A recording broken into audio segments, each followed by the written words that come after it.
अधीश की योजना शायद कुछ और रही होगी, लेकिन अब ऐसा लगता है कि समीर का एक गलत कदम सब कुछ बिगाड़ कर रख देगा। अब क्या करेगा अधीश अपनी और अपने मित्रों की जान बचाने के लिए, और क्या होगा अग्निमूरत का फैसला? चंदा ने चंपावती के जंगलों में ठीक उसी जगह ठिकाना बना रखा था जहां से अधीश ने दूसरी दुनिया में प्रवेश किया था। चंपावती पहुंचते ही योजना के अनुसार आचार्य कश्यप मृगांक और लारा से अलग हो गए। अब आगे उन दोनों को ही जाना था, लेकिन चंपावती का जंगल प्रकाश नगर से काफी दूर था। लारा और मृगांक दोनों ही दिनों की ये दूरी घंटों में तय कर सकने में सक्षम थे, लेकिन उन्होंने फैसला किया कि वे रथ से ही वहां तक जाएंगे, क्योंकि मृगांक का कहना था, ये पूरा जंगल मेरा ही कर्म क्षेत्र है। हम रथ से जाएंगे और वनवासियों को पूरी स्थिति से आगाह कर देंगे ताकि जरूरत पड़ने पर वे हमारी मदद कर सकें। लारा ने कहा, लेकिन इस तरह तो वहां पहुंचने में काफी दिन लग जाएंगे। मृगांक बोला, जंगल के रास्ते लगभग 5 दिन। अब तुमने इतने वर्षों तक इंतजार किया है तो कुछ दिन और सही। लारा को उसकी बात माननी पड़ी। आचार्य कश्यप को भी मृगांक की बात सही लगी थी। जंगल के रास्ते होते हुए मृगांक का रथ चंपावती की ओर चल पड़ा। महल में पीछे रह गईं सताक्षी और भाग्यलक्ष्मी उनकी सफलता के लिए लगातार प्रार्थना कर रही थीं। उनके मन में बेचैनी और घबराहट थी। दूसरी तरफ मधुमती देवी भी अपनी बेटी के सकुशल लौटकर आने के लिए प्रार्थना कर रही थी। प्रकाश नगर के महल में ऐसा लग रहा था जैसे हर कोई बस किसी न किसी की प्रतीक्षा कर रहा है, लेकिन सबसे बड़ी प्रतीक्षा थी एक खबर की, चंदा की मृत्यु की खबर। उधर अधीश, समीर और ईला के सामने जीवन और मृत्यु आंख मिचोली खेल रहे थे। ऐसा लग रहा था कि मौत किसी भी क्षण उन्हें धर दबोचेगी और जीवन की डोर हाथ से छूट जाएगी। लेकिन अधीश न जाने क्यों अब भी निश्चिंत दिखाई दे रहा था, लेकिन ईला और समीर को मारे घबराहट के पसीना आ रहा था। अग्निमूरत ने कहा, मांत्रिक अधीश, मैं रक्षक शक्तियों से पूछकर ही तुम सबकी सजा तय करूंगा। इतना कहकर उसने आंखें बंद कर ली। समीर और ईला टकटकी बांधे उसके चेहरे की ओर देख रहे थे। कुछ देर बाद अग्निमूरत ने आंखें खोल दी और बोला, रक्षक शक्तियों ने कहा है। इतना कहकर वो कुछ थमा। उस पल समीर को लगा कि वो अग्निमूरत को पकड़कर जोर से झंझोर दे और कहे, जो कहना है जल्दी कहो। लेकिन इस बार उसकी आवाज बहुत धीमी और कोमल थी। उसने आगे कहा, रक्षक शक्तियों ने कहा है कि आप सब यहां से जा सकते हैं। क्या? अधीश के मुंह से निकला। समीर और ईला को तो अपने कानों पर विश्वास ही नहीं हुआ। दोनों भौचक्के से कभी अग्निमूरत की ओर तो कभी अधीश की ओर देख रहे थे। अधीश ने कहा, आपका बहुत बहुत धन्यवाद, लेकिन क्या मैं जान सकता हूं कि हमें सजा न देने का फैसला रक्षक शक्तियों ने क्यों किया है? अग्निमूरत जोर से हंसा। मांत्रिक अधीश, क्या आप ये चाहते हैं कि आपको सजा दी जाए? अच्छा ठीक है, मैं आपको कारण बता देता हूं। बात यह है कि आज तक इस किले में जितने मांत्रिकों ने प्रवेश किया वे भी आपकी ही तरह बिना अनुमति के आए थे, लेकिन फिर भी उनके मन लालच और स्वार्थ से भरे हुए थे। मुसीबत आने पर या संपत्ति के लालच में इन सब ने अपने साथियों को धोखा दिया, लेकिन आप तीनों सबसे अनोखे हैं। समीर और ईला एक दूसरे का मुंह देख रहे थे, जैसे उन्हें कुछ समझ में ही ना आया हो। मूरत ने आगे कहा, आप लोग इसलिए अनोखे हैं क्योंकि आप तीनों में से कोई भी चाहता तो बड़ी आसानी से अपनी जान बचाकर बाहर जा सकता था। बल्कि समीर को तो ये मौका मिला भी था, लेकिन फिर भी आप यहीं रुके रहे। अपने मित्रों की जान बचाने के लिए अपने जीवन को खतरे में डाल दिया। इस किले के इतिहास में ऐसा पहली बार हुआ है कि किसी मांत्रिक ने अपने जीवन के ऊपर अपने मित्र को चुना। और मांत्रिक अधीश, शक्तियां आपकी बुद्धिमानी और बारीक दृष्टि से भी बहुत प्रभावित हैं। बस इसलिए आप सबको यहां से जाने की अनुमति दी गई है। अधीश ने कहा, रक्षक शक्तियों और आपको बहुत बहुत धन्यवाद, लेकिन क्या मैं एक बात और पूछ सकता हूं? अग्निमूरत ने कहा, हाँ मांत्रिक अधीश, पूछिए। अधीश बोला, ये जो अन्य मांत्रिक जीवित लाश बनकर यहाँ पड़े हैं, क्या इन्हें कभी माफी नहीं मिलेगी? अग्निमूरत फिर हंसा और बोला, आपकी अपेक्षाएं तो बढ़ती ही जा रही हैं मांत्रिक अधीश। ये भी एक प्रकार से लालच करना ही हुआ। अधीश ने कोई जवाब नहीं दिया, बस चुपचाप अग्निमूरत को देखता रहा। अग्निमूरत ने कहा, इनकी यही नियति है मांत्रिक अधीश, या कह लीजिए यही सजा है। अब इनके लिए आप या मैं कुछ भी नहीं कर सकते। रक्षक शक्तियां ही तय करेंगी कि इन्हें कब तक इसी तरह रहना है और कब तक इन्हें आजाद किया जाएगा। अधीश बात को समझ चुका था। उसने आगे कुछ नहीं पूछा और अग्निमूर्त को प्रणाम कर वे तीनों बाहर आ गए।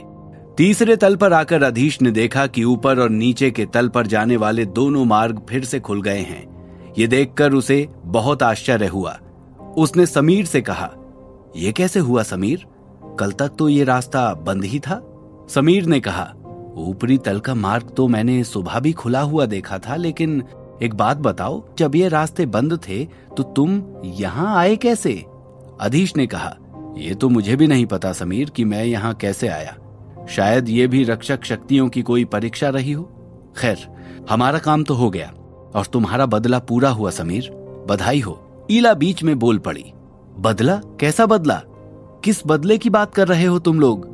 उसे लग रहा था कि उसके परिवार के लोग दिखाई नहीं दे रहे हैं और अधीश ने अभी तक उनके बारे में कुछ भी नहीं बताया। कहीं इन सब के बीच में कोई युद्ध तो नहीं हुआ? ये सोचकर वो घबरा गई। अधीश उसकी घबराहट को समझ गया और मुस्कुराकर बोला, सोमसेन से बदला लेना ही समीर का लक्ष्य था और वो और मैं इसके लिए ही साथ आए थे। सोमसेन और उसका भाई भोमसेन मारा गया। क्या? और मेरे पिताजी और भाई वे कहाँ हैं? ईला ने कहा। अधीश ने मुस्कुराकर कहा, चिंता मत करो ईला, वे सब ठीक हैं और अब तक घर भी पहुंच गए होंगे। तुम्हारे पिताजी ने दूसरे तल पर आने के बाद वापस जाने का फैसला कर लिया था। अब हमें अधिक देर नहीं करनी चाहिए, जल्दी से जल्दी इस किले से बाहर निकलना होगा। समीर बोला, लेकिन ज्वालादत्त वो कहाँ है? क्या उन्हें साथ नहीं लेना है? अधीश ने कहा, ज्वालादत्त ने अपनी राह चुन ली है समीर, अब चलो। इतना कहकर अधीश बाहर जाने के लिए आगे बढ़ा। जल्दी ही वे तीनों तहखाने से बाहर आ गए। बाहर आकर अधीश ने कहा, अच्छा समीर, अब आगे का रास्ता तुम दोनों को तय करना है और ईला को सही सलामत उसके घर पहुंचाना तुम्हारी जिम्मेदारी है। समीर ने पूछा, और तुम अधीश, तुम हमारे साथ नहीं चल रहे हो? अधीश बोला, नहीं समीर, मुझे वापस जाना होगा। मेरा उद्देश्य अभी पूरा नहीं हुआ है। मैं अपना आत्मसम्मान और आत्मविश्वास वापस पाने के लिए ही इस अभियान पर निकला था और वो लेकर ही लौटूंगा। समीर ने घबराकर कहा, लेकिन रक्षक शक्तियों का फैसला नहीं सुना क्या तुमने? तुम एक बार फिर बिना अनुमति के भीतर जा रहे हो। अधीश मुस्कुराते हुए बोला, तुम चिंता मत करो मित्र, अनुमति भी ले ही लूंगा मैं। अच्छा ईला, अब मैं चलता हूं, तुम दोनों अपना ध्यान रखना। तुम भी ध्यान रखना अधीश, और जल्दी से वापस आ जाना, ईला ने कहा। उसकी आवाज में चिंता और घबराहट थी। समीर ने अधीश के गले लगकर उसे विदा किया। फिर वे दोनों गलियारे से होते हुए बाहर जाने लगे। अधीश कुछ देर तक उन्हें वापस जाते देखता रहा, फिर तहखाने की ओर मुड़ गया। तहखाने के ऊपरी 3 तल जल्दी जल्दी पार कर अधीश दूसरे तल पर पहुंच गया। उसके हाथ में एक छोटी मशाल थी। उसी की रोशनी में उसने देखा एक कोने में ज्वालादत्त ध्यान लगाए बैठे थे। उसने धीरे से उनके पास जाकर कहा, महाशय, मैं वापस आ गया। अधीश की आवाज सुनकर ज्वालादत्त ने आंखें खोल दी और बोले, मैं जानता था अधीश, तुम जरूर वापस आओगे।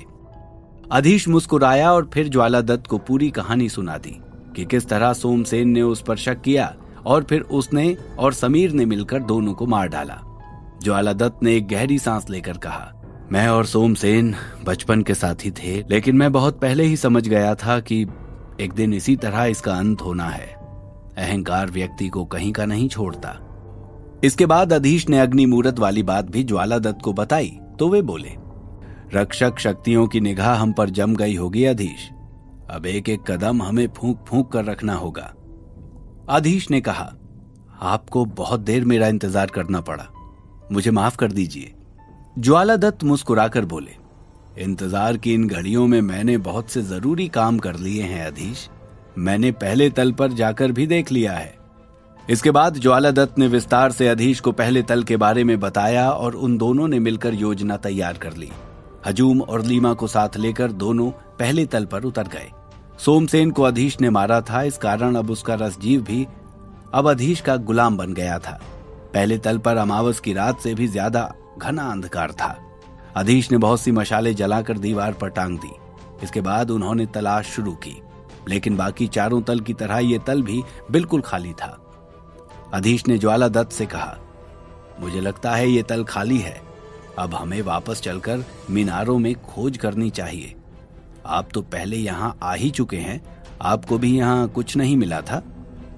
ज्वाला दत्त ने कहा, मिला था अधीश, लेकिन वो चीज ऐसी है जिसे मैं समझ ही नहीं सका।